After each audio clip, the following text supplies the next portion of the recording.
Hey, Sens fans, welcome to Season 4, Episode 30 of the Senstennial Podcast. This week, we're extremely excited to welcome Ian Mendes back to the show, a senior writer in title only at The Athletic, and he's been covering the Sens for quite some time and is probably the main reason that every Sens fan who has an Athletic account is subscribed. So, Ian, thanks for joining us. It's been long overdue to have you back on. Yeah, listen, thanks for having me. Thanks for the disclaimer that it's in title only. Although I'm 46. Like we're getting into that. Hey, look at you two. You guys are young. You're like, this guy's my dad's age. My dad is 67. You're good. Okay. Yeah, mine's 10 years older. I'm getting into that. I'm getting into that because I have some people I know like through the Sens community or whatever, and I start talking to them, and I'm like, man, like I definitely am way closer to their parents' age than their age, and it's in that awkward spot. Like I even feel it as like when I first broke in covering the Senators with Sportsnet, I was kind of like ballpark. I was around the same age as Alfredson. I was a little younger than Alfie, but like Spezza, Heatley, Martin Havlat, like we were all kind of in the same 6-7 year range or whatever, right? So, and now I'm like, damn, I'm the same age as DJ Smith. Like, so I'm the same age as I used to be the same age as the players. Yeah. Now I'm the same age as the coach. The next step is, I guess I'll be the same age as what? Like the owner. Yeah, well, exactly. Andlauer's not too old, but it's funny like doing that in terms of hockey and sports and stuff. I'm like, oh yeah, I'm 1995 draft year, like I would have gone in the class with Nathan McKinnon, and now Stützle is a kid to me. Like he is a child. It's weird. I mean, I'm 27, but he's still way younger than I am, and it's as you grow up, that's how life works. You'd be eligible to be a UFA now, 27. I know. You could test unrestricted free agency. It's kind of funny how all this talk about DeBrincat making all these big life decisions, and he should how dare he have an opinion on stuff, and here I am like, yeah, well, I need to switch insurance providers. That's a big decision for me. Like, isn't adulting the worst? Honestly, like like stupid things like insurance, paperwork, health. I have a good one. Today, girlfriend looks out the back patio window. She says, "Why is all that dirt in the garden bed? It's just like a clump of dirt that was randomly there." And she goes out and she's like, "A groundhog dug out of our garden bed of all places in our backyard." So that was really funny. So she's going back there and shoveling dirt. I'm like, man, we are so old now. You're old, yeah. You're worried. You're like an old man, like, you damn groundhogs. Yeah. But on that note, how are you going to segue off of groundhogs? You're like, on that note. I have it. I got it. Okay, let's see. I got it. Let's go. Speaking of groundhogs, it felt like Groundhog Day a lot recently with talks of Michael Andlauer and who was going to be the future owner of the Ottawa Senators. So I'm just going to toss this over to Matt because it's his question. That's good. Okay. That's money. Yeah, a lot has happened since we last had you on, and obviously the biggest news being that Michael Andlauer is now the owner of the Ottawa Senators. Yeah. So you were obviously one of the journalists who was covering this like very closely, the whole sale, as it was unfolding. And obviously this rarely happens for a Canadian franchise. So you getting to be at the center of it is very cool. And so really what we wanted to know is what were your takeaways covering something like that? And really, how do you think that Michael Andlauer will impact the Ottawa Senators going forward? Yeah, it's a good question because I think this was one of the more atypical sales, I think, of a professional sports franchise. Like, from its publicity standpoint, because remember, like when the Pittsburgh Penguins were sold in whatever year that was, 2021. Yeah. I feel like I didn't even know they were for sale. And all of a sudden you're like, Penguins have been sold to Fenway Sports. You're like, what? I didn't even know they were for sale. Yeah. Ottawa was very public with, we're putting the team for sale via press release early November. And then it kind of got really interesting, I think, once the celebrity factor got amplified, right? First Ryan Reynolds, then there's Snoop, and then all of a sudden it became just circus is not the right word. I don't know what the right word is, but the fact that we're having this conversation in late July, and technically speaking, this deal hasn't closed, right? Like technically Michael Andlauer is kind of like waiting in the wings. If you would have told me whatever day the team went for sale, November 4th, or it was first week of November, if you would have told me we're going to get to the end of July and the process wouldn't have been finalized, I wouldn't have believed you. I would say that's crazy talk. Like if you go back, remember at the very beginning of this, we thought there was a chance that maybe around the All-Star game, there would be some closure, some degree of we know what's going on. And then it dragged and it dragged and it dragged. And I think you can make an argument it's still dragging a little bit. And so my biggest takeaway is, I think when this is all signed, sealed, and delivered, I'd like to think that there's going to be room for somebody. I mean, I'm going to put my hand up, but I understand that there's other reporters that have, covered this sale process that are interested in it. There's going to be room, I think, for a deep dive into what happened here. Like, why did this take so long? What was going on behind the scenes? What was the deal with Nico Sparks's group? I don't know. Like, I wanted to sit down with that group if they're open to it, to do an interview. I want to get to the bottom of the Remington Ryan Reynolds thing. I want to get to the bottom of Apostolopoulos walking away. There was a lot of drama, and I think it's going to end up making for a really good story at some point if some of the parties are willing to talk. That's going to be the interesting thing. I'd really love to know, because there was a lot of stuff coming out. I mean, obviously the 10% thing from the Melnyk estate, keeping that 10%, that was always, I think everybody assumed that was going to happen once it was confirmed for sure. But then when you heard they wanted capital gains paid for, and I don't know if that was ever like 100% confirmed or not, but like that had to be a massive factor in anybody being like, wait, hold on a second. Yes, exactly. And again, I think in the absence of tangible, concrete, smoking gun evidence that is what they asked for, I'm a little hesitant to kind of weigh in on it. But sure. I think even the fact that was floated out there shows you the uniqueness of the situation. And I would love to connect with that. Like, I don't know, was that an ask from them? I think that it's more likely that would have been an ask from a lawyer. Like, I don't know. You guys are, like you said, you guys are in your 20s. Yeah. I mean, hell, I'm in my 40s, and I don't know enough about the intricacies of tax laws. I don't know that they would, given where they are and what their backgrounds are in terms of how interested they are in that type of thing. That felt very much, whatever that was, if that was true, that one felt like that one came from an accountant or a lawyer, right? Like, that's a lawyer saying, you could ask for this and we could you could get the value of 20% and have a stake of 10, and that's why they are smart people doing those types of things. But again, it just showed the kind of uniqueness to the sale. But I personally would, and I don't know who's going to get that first interview with, if they do an interview, Anna and Olivia Melnyk. I personally have a lot of time for what they've probably been through in the last few years. Absolutely. With everything from, you go back to, their dad wasn't really well loved or well received at times. There were billboard campaigns to get him out. And I'm sure it was a difficult situation for them. But I think everything I know about them in particular is they are really sharp, forward-thinking, open-minded young adults. And I think that's exactly what that organization needs in certain facets. Like, I'd love it if, and I know that they only have a 10% stake, so I'm not expecting them to have a seat at the table on a lot of decision-making.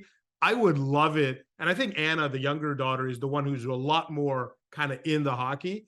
If they gave Anna Melnyk an opportunity to have a voice in some of the social issues and the footprint that this team could leave kind of socially, I think that would be really cool. And I think, to be honest, and that would help restore a lot of the name of the family. I think you can do that. I really do. I think there's a path to that, and I'd love to see it, because I think that's the strength that they could bring to the table. I expect Michael Andlauer, with majority control, to call the shots on everything business and hockey related, but I think there's some room for kind of the social element there that maybe Anna and Olivia could be a part of.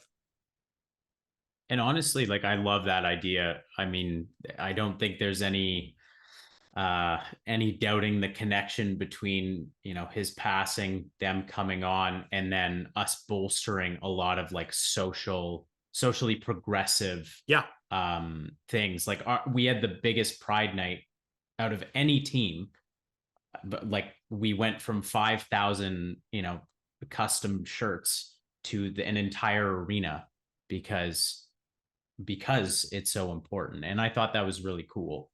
So I have a lot of time for that idea. And I think having, you know, the quote unquote girl bosses, like, you know, having a bit of a voice there. So that'd be really cool. And, you know, speaking of all the changes, recently we've seen a lot of movement in Ottawa's front office, with Anthony LeBlanc resigning, and then obviously Trent Mann being, you know, Trent Mann and the Sens parting ways, however you need to put it. Look at you using the official language from the press release.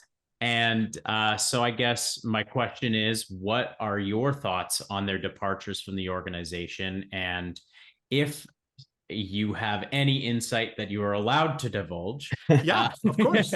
Like, and the LeBlanc one, I think, is a little clearer to me, and maybe it's clearer to your audience as well. But really, I think that's a simple case of, he probably had conversations, whether it was with Michael Andlauer, whether it was whatever, and maybe he saw the writing on the wall that, look, when this thing is in new hands in September, there's going to be a brand new president of business operations or something like that. So that one I get. Yeah. Parting ways with the assistant general manager in the first week or whatever it was of July, that's, I'm going to use, I feel like I keep using this word, is atypical. But it's weird. I don't care. I don't care what you say. It's weird. And I think the reason why is, if you really truly go back and think about how it all played out, like, if you didn't want Trent Mann around, then why was he running your draft 2 weeks earlier, right? Why was he at Dev Camp? Exactly. So I will say that you could make the counter argument, they didn't have a pick until the 4th round. This year's draft was a little less important to the competitive cycle, right? Like, if you go back to 2020, obviously that was the specific draft that was critical. Like, you had to have, everybody pulling on the same rope. When you don't have a pick until whatever it was, the 100 and whatever, they didn't pick till the 4th round. I suppose you can make the argument that, you know what, they didn't really need him, but it's weird. Like, I don't care what you tell me, it's weird. And just like I said that I think that there's a backstory to the sale process and how it played out, I would heavily suspect that there's a backstory to this one. And especially when you read between the lines of the press release that went out, and it was not like, I've been around this. Actually, hold on. Read between the one line. Yes, read between the line. Read between Pierre Dorion's one line. So look, I've been around long enough where I think I've probably had thousands of press releases in my inbox over the years, certainly hundreds of them. And there's a real style to them. And there's really you can take away if it was an amicable departure or something a little bit tenuous. And this one felt tenuous. And you can tell me, you can say you're making stuff up. Yeah, sure, maybe you can. But all I know is it didn't feel right. It just, something felt off about the wording, the language, the timing. And we'll see if, parties are willing to speak about it at some point, whether that's tomorrow, 6 months from now. But I'll draw one other point here is I think we felt the same way about the Troy Mann departure from Belleville. Weird timing, Thursday night at 10:30 p.m. Didn't quite pass the smell test, whatever. Yeah. And I think a lot of us thought, okay, well, at some point we'll get that story. And I don't have that one nailed down to the point where I would feel kind of comfortable going with it. Yeah. But there's something odd there for sure. Yeah. Like, or just again, atypical to fire a coach on a Thursday night in February didn't seem normal to me. No, that was definitely a weird one for sure. And, might have played a factor in Trent Mann disappearing from the org suddenly. Yeah. I mean, like, I don't think it's unreasonable to draw that conclusion. Like, again, in the absence of tangible, clear, concrete evidence as to why there was a split, people like you, people like me are left to guess and make educated guesses. And that would be a fairly educated guess. And then hearing some kind of wild stuff coming out from other, local reporters about how he was banned from the CTC and, all this stuff. And I'm not questioning anybody. I'm just like, what the heck is going on? Right. So, and you got to remember that, and so that was Chris Stevenson, right? Yeah. Good old CJ. So go through the career of Chris Stevenson. Yeah. And tell me if that guy makes stuff up. When I saw it, we've had Chris on several times and I have a lot of time for him. The problem though is that everybody rolled back with the, here he is at dev camp, here he is at, whatever. So again, there's something there that requires investigation to it. And we'll see. I think Chris Stevenson is a very credible, trustworthy, in my mind, credible and trustworthy. He doesn't make stuff like I just don't know when he's ever made something up. And like, why would he start now? Why would he? Yeah. No, he wouldn't. After this quick break, we'll ask Ian about whether Ottawa's personnel and staff are good enough to get Ottawa into the 2024 NHL playoffs. So stay tuned for that.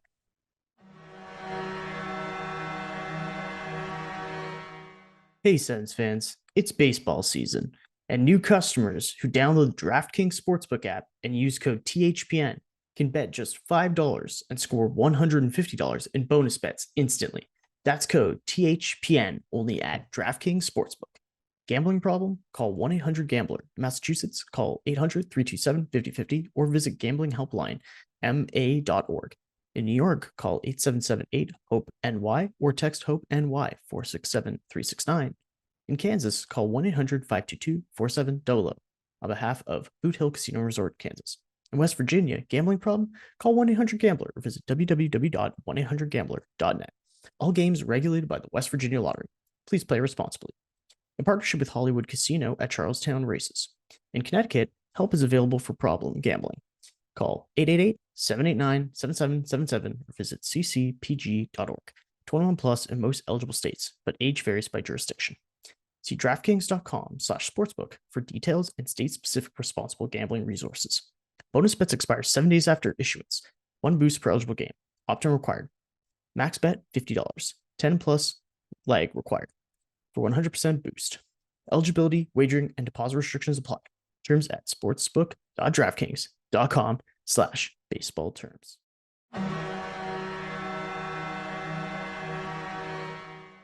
Welcome back, everyone. Thanks for listening or watching to this episode so far. Please consider subscribing if you haven't already. And we really appreciate your support. Ian, this one's kind of another multi-part question for you.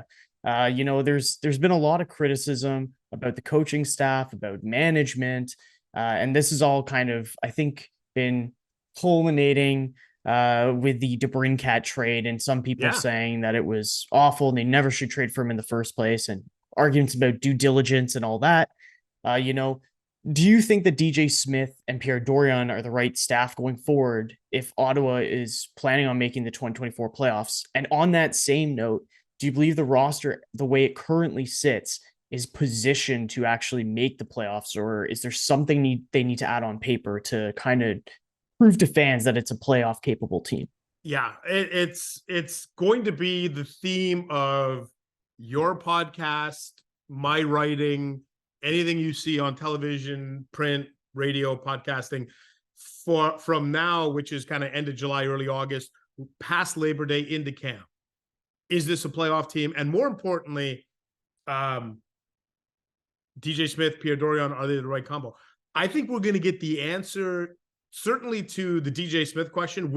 And I know that people are going to say, isn't this what you said last year? But I mean, to me, the Sweden trip is a natural point in the schedule. You have a week off before, you have a week off after. It is absolutely imperative that this team has a winning record in and around that Sweden trip. I don't want to hear expected goals for. I don't want to hear and I love it. I'm a big analytics guy. I believe in it. I truly do. I do. But right now is not the time for moral victories. Right now it's October and the first half of November is you got to win. So I think we're going to get the answer on the coach pretty much right away. I don't think, and he's okay with it. I had a really good conversation with DJ in Nashville. And like I said, like, you understand, like, this is not only, but like, you have a new owner you're auditioning for. And I like the fact that he said, I got to change. You will see a change from me. I will be harder on some players. I will do this. I will change my method. So like, he's hyper aware of it. He knows he can't ease into this and say, like, let's give it 10 or 15 games. So you got to get off the ground running here. No questions asked. But I think we'll get the answer to that fairly soon. The roster thing is really interesting to me because I think I'm not lamenting the loss of DeBrincat from a productivity standpoint. It's not like DeBrincat scored 40 and had instant chemistry with someone, and now we're like, ooh, how are you gonna replace that? I do think Dominic Kubalik can come in. 27 might be a touch high, but I think he can score 20 goals here, especially if he's playing top 6 minutes. I think 20 is realistic. I think Josh Norris coming back, that's going to be the replacement for the 27 goals for Alex DeBrincat. I think Josh Norris scoring between 25 and 30 feels like a safe, smart place to put him. And if he exceeds that, great. But I think he's absolutely capable of that. So where I have the biggest question on this team, and it's probably where most listeners have the question, is the bottom 6. And in particular, I think the whole key to this, maybe the entire forward group, is Matthew Joseph. And you're paying him to be a top 9 guy. And you're paying him 2.9. And I've seen a lot of fans, bloggers, podcasters put out projected lineups for next year. And I see Matthew Joseph, for some people, slotted on the 4th line. And while I don't disagree based on productivity last year, you can't argue with that. No. But if you look at the salary, he's got to play in the top 9 to start the season. You can't have him on the 4th line opening night. So to me, if he can slide in, maybe you put him with Norris and Batherson, and that allows Kubalik to play down with Pinto. So Pinto has somebody with offensive acumen, or whatever it is. Matthew Joseph is the key, because this is the first time I feel like I'm coming into a season, I'm not worried about the defense. Isn't that weird? Don't you kind of feel weird? Oh my gosh, like, it's this is crazy. Like, what's going on? Like, feels really weird. Like, so I'm not worried about that. I'm worried's not the right word for the goaltending. Timid. I'm curious. I'm curious about the goaltending because I think Korpisalo and Forsberg are good enough. Just stay healthy. Yeah. Play close to your capability, and we're not going to have a problem here. I don't think. And yeah. Sorry, I was just going to interject. I had a couple things to add. First of all, just quick note on Korpisalo. We're actually going to be talking with one of your peers, Aaron Portzline, about Korpisalo and his time in Columbus and Aaron's takeaways on him. So hopefully that'll enlighten some Sens fans. Nice. And secondly, on Joseph, I think what's really interesting too is he was one of Ottawa's best penalty killers last year. And on top of that, he was a guy who was a point per game before that Pinto, Mott, Joseph line got broken up because of the Norris injury. They were all a point per game. So for me, it's like Joseph can dish the puck. So I think you put him with Pinto, that'll be fine. You need a guy on that left side. We had Yuri Smekal's coach on in the spring, and he was saying that he's a guy who has that skill to be a supporting player in the middle six. And he had high expectations of him and said he thinks he would thrive in the NHL in a third line role, but he said he wouldn't limit him to that role. So I think there's some pieces that are underrated or some context that some fans kind of ignore when it comes to Joseph's production. He also wasn't healthy for the entirety of the season, which I think impacted it as well. Yeah. Aside from his stint where he was almost a point per game in Ottawa, he put up the exact same amount of points that he had in that first part of the season with Tampa in 2 fewer games this past season with Ottawa. So I think obviously you're expecting more from him 100%. And I'm not denying that at offense, but I think there's some contextual stuff that people ignore. And I really think if you look at his defensive game and he can just find even a bit more offense and hit like 30 points or something like that, I think that that's more than fine. To me, the lack of productivity at 5-on-5 was awful for him. I don't think he had an even strength goal, right? Last year, I think 0. Like that to me, when you play north of 50 games and you don't score an even strength goal and you're paid $2.9 million, there's no way around it. Like there's no way around it. It's disappointing. I'd like to see Matthew Joseph. My expectation for him, can you score anywhere between 10 and 15 goals? Come in, score 10 to 15 goals. Like I said, 35 points is probably maybe what you're hoping for. Be a penalty killer, be a threat. And, remember when he had the 12 points in 11 games after the trade in 2022, he played with Tkachuk and Norris. Yeah. And he had some zip. Remember, he had a hat trick, I think, against Detroit.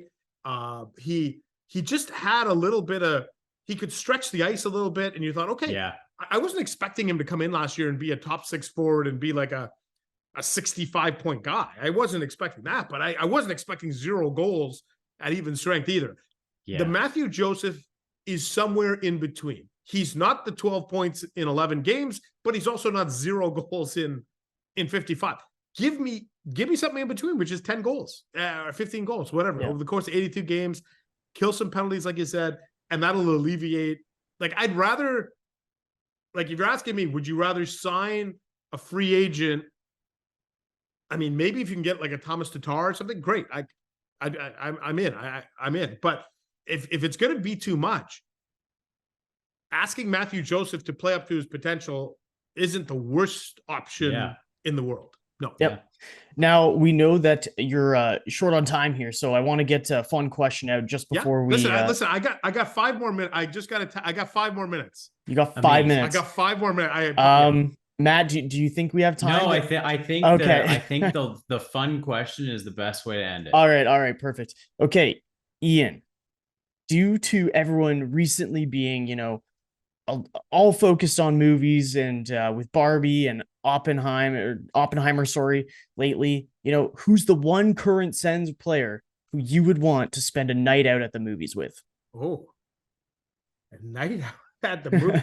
Well, now there's no talking at the movie, so does it really matter? I could go with Spartacat. You share a popcorn. Hold on a second. Spartacat, I feel like would be soft, fluffy. I mean, good cuddle buddy if you lift that arm. Exactly. You wouldn't want to sit behind Spartacat, though. No.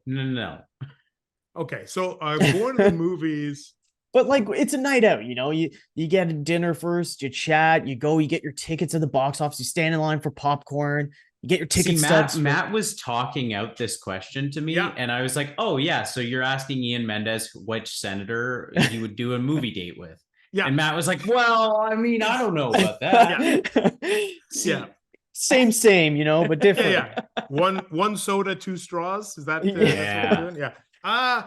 Boy, that's a good question. Like, you know what? The one thing, and I think it's such a privilege for us in the media that we do have the opportunity to go into the room and we do have a chance to talk to the players and get to know them. Like, I would love it if that ability to do that, even if it was just interviews like this, that the team would allow podcasts like yours to, you know, once every 10 weeks, you guys get a chance to chat with like a Shane Pinto, for example, or Timmy Stutzla, or, you know, Jake Sanderson. Jake Sanderson's like low key. He's such a chill, low key guy.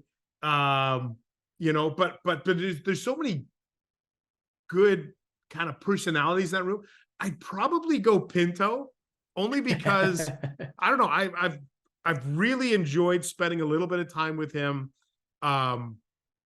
He's just exactly what you see in any media clip with him or any story I've tried to write about him. He is an authentic guy. And I think he would be a lot of fun. I think he would be a lot of fun at the movies. All of a sudden I remembered though, like, I feel like there was a story involved, like Igor Sokolov, and now I'm blanking on the story, but Igor Sokolov and Drake Batherson, I think when Sokolov first came to North America, he played in Cape Breton, right? Yeah. And I think Batherson took him to like a horror movie, and Sokolov didn't know English. Yeah. And Sokolov came to the movies with Drake, and they took him to like a horror movie, but I don't remember which movie it was. And I'm thinking, man, that's the only kind of, when you said Senators guy in a movie, I was trying to think about if I had thought of if there was any connection to a movie, but for some reason there's a story about Drake Batherson taking Igor Sokolov to a horror movie back in the day. That vaguely rings a bell. But I do have a follow-up fun question. Yeah. Because this was mine. Out of every rostered Senators player, why are you using the term rostered? I'm not sure. Yeah, I guess so. Out of every Senators player on, well, because I guess the way I'm phrasing it, you could go back in time and stuff. Oh, okay. Out of all the Sens players, who is the Barbie and who is the Oppenheimer? Oh, the Barbie Oppenheimer. Oh God. Boy, I mean, so I guess, are we going with, based on like the vibes? I guess, okay. Vibes. Yeah. I mean, boy, like Timmy Stutzla, he's a fashion guy, right? Like he loves, so I guess he's got the Barbie vibes kind of down, right? Like in terms of the vibes. Yeah. Yeah. The Oppenheimer one, I guess, I would have, it might be Jake Sanderson, just for exactly what I said, is a very, not serious isn't the right word, but he's very, Alex DeBrincat was the same. Alex DeBrincat would have been my choice of the kind of just, and I really love dealing with Alex DeBrincat. I say that with all sincerity. Quiet guy, but I really enjoyed working with him last year. But he would be the same way, but now that he's not there, I would say, I'd probably have to say that it would be Sanderson. If we're going all-time Senators, though, you know who would be the low-key, sneaky Barbie that you wouldn't think? Peter Schaefer. Okay. Peter Schaefer used to have some of the craziest suits. Like, this was before I felt like now when you watch games, the broadcast show, everybody coming in. I feel like during, and maybe it was around, Ray, and, the late, great Ray Emery would have been absolutely on that list. But Peter Schaefer was like a low-key, really well-dressed, funky, out there, would fit the Barbie vibes. And you never would have thought it, right? Because he's kind of a third-line grinder type from Saskatchewan. Yeah. Yeah. And by the way, I just remembered the movie. Drake Batherson took Igor Sokolov to see the remake of It. Stephen King's It. Oh my goodness. Because I remember Sokolov telling me he took me to the clown movie. And it was It. Oh my God, that's great. Yeah. Well, thank you so much for giving us some of your time today to do this chat. We'll have to catch up with you again in the fall or something. 100%. And you know what? And I apologize because I got to run. I got no worries. Stupid logistics things. But let's mark it down. Whether it's September or you guys want me to join early in the season or whatever. I think it's a perfect season preview episode. Yeah. Yeah. And Ian, if you're ever looking for a golf partner, I'm a bit of a fiend now. Oh, are you? Oh yeah. Are you taking part in this? I actually was one of the first people that was like invested in. Aren't we doing like a Senators? There is one. Yeah, absolutely. Are you part of this? No, it fell on one day. I couldn't do it. It's like, I think I'm in. I think I'm doing it on, it's August 28th or 29th or whatever it is. Yeah, it's something like that. Yeah. No, it's in September. No, I think it's August. End of August. Actually, I'm golfing with Chris Stevenson. Oh, nice. Imagine if that's I my came on dream the team. Imagine I came on the podcast. I'm like, Chris Stevenson, he's a very questionable reporter. And then I'm like, oh, damn. And he doesn't know how to mark his putts. Yeah. We're going to clip that and then tag him on Twitter. Yeah, exactly. Okay, Ian. Well, thanks again. Have a good evening, and we'll catch you in the fall. Yeah. Thanks again for having me. Thanks again, Ian.